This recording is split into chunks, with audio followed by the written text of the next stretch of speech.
আপুনি কেতিয়াবা ভাবি চাইছেনে যে অসম যি ইমান ৰিচ ইন কালচাৰ, যিয়ে ভাৰতৰ পেট্ৰলিয়াম নিডছবিলাক পূৰণ কৰে, যি চাহৰ বাবে পৃথিৱী বিখ্যাত, সেই অসম কেতিয়াবা নিজৰ আইডেণ্টিটিৰ কাৰণে, নিজৰ পৰিচয়ৰ কাৰণে যুদ্ধ কৰিব লগা হৈছিল?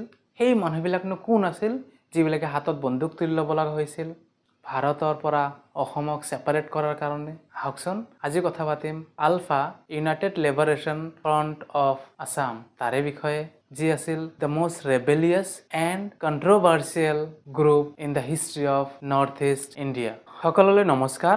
আলফাৰ বিষয়ে জানিবলৈ হ'লে আমি 1970s ঘূৰি যাব লাগিব, কাৰণ সেই সময়ত অসম খুব বেছি আইডেণ্টিটি ক্ৰাইচিছ ফেচ কৰি আছিল।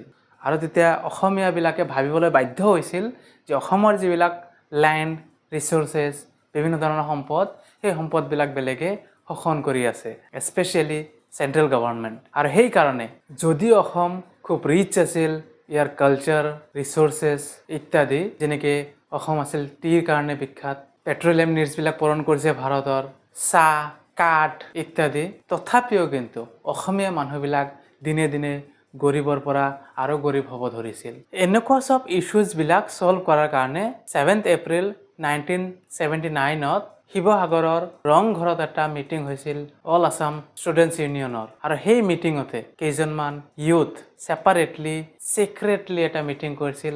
আৰু সেই মিটিঙতে সিদ্ধান্ত লৈছিল খালি ৰিফৰ্মেশ্যন নহয়, ৰিভলিউশ্যনৰ নিচিনাকৈ কাম কৰিব লাগিব, তেতিয়াহে কিবা এটা ৰিজাল্ট আহিব।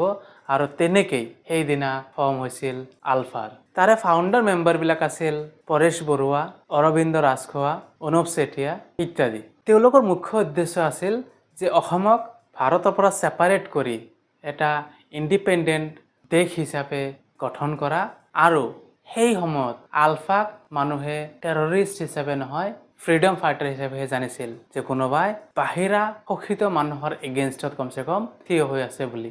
1980ত আলফাৰ গ্ৰ'থ পিকত আছিল, বহুত বেছি পপুলাৰ হৈছিল।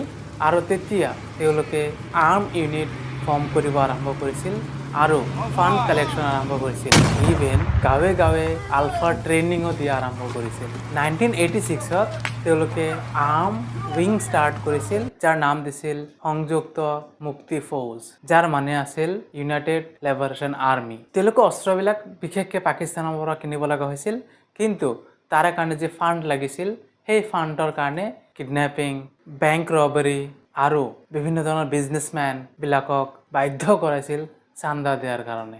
আলফা ইভেন এটাক কৰিছিল governmental installation, security forces, even government অফিচিয়েলছবিলাকক। 1890 মানত আলফা ইমান বেছি পাৱাৰফুল হৈ গৈছিল যে আপাৰ আছাম টোটেলি তেওঁলোকৰ আণ্ডাৰত আছিল, আৰু পলিটিকেল লিডাৰ্ছবিলাক ইভেন ভয় কৰিছিল সেই জেগাত এণ্টাৰ কৰাতে আলফাৰ পাৰ্মিশ্যন নোহোৱাকৈ। আৰু তেতিয়াই অসমীয়া মানুহবিলাকে আলফাক লৈ প্ৰাউড ফিল কৰিছিল।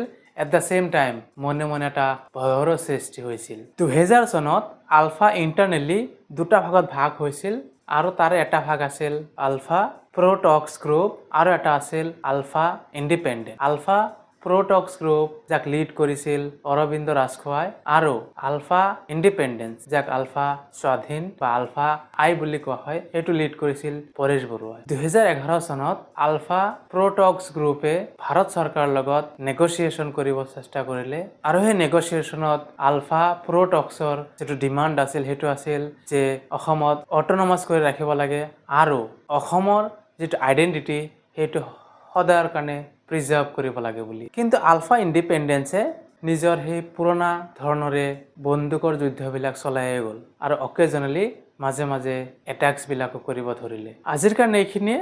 খুব জলদি এই চেনেলটোতো ছেকেণ্ড পাৰ্ট আহিব আলফাৰ ওপৰত। চ' আপোনালোকে যদি সেই ভিডিঅ'ত ইণ্টাৰেষ্টেড হয়, তেতিয়াহ'লে কমেণ্ট বক্সত কমেণ্ট এটা কৰি দিব, আৰু চেনেলটো ছাবস্ক্ৰাইব কৰি ৰাখিব। নিজৰ ফ্ৰেণ্ডছৰ লগত শ্বেয়াৰ কৰিব, ভিডিঅ'টো এটা লাইক কৰি দিব। থেংক ইউ ফৰ ৱাচিং টুডে।